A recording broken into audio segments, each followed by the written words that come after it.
Fenomeni kanabis nuk ka munguar edhe për gjatë këtij viti. Policia e Gjirokastrës ka nisur aksionet policore për eliminimin e drogës duke azgjësuar parcelat e evidentuara. Për gjatë këtij viti të dhënat zyrtare të policisë konfirmojnë një shpërndarje me të gjerë në rrethin e Tepelenës, kjo edhe për shkak të infrastrukturës së thellë malore që mbart kjo e fundit. Ndërkaq, një bashkëpunim është krijuar edhe me prefekturën Gjirokastër, ku është ngritur një task force prej muajit mars të këtij viti. Sipas sekretarit të përgjithshëm të këtij institucioni, Arjan Korkutaj, deri në evidencat e policisë janë punuar për azgjësimin e saj, një fenomen i cili edhe pse është prezant synohet që e saj nga arta e qarkut të Gjirokastrës. Në këtë drejtim pritet edhe që prefektura e Gjirokastrës në bashkëpunim me institucionet vendore të organizojë edhe mbledhjen e radhës, ku synohet bashkëpunimi mbi përgjegjësitë e tyre.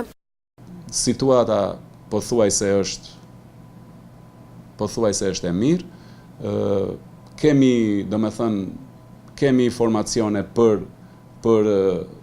verifikimin dhe për azgjësimin e parcelave të cilat verifikohen me kanabis nga ana e policisë.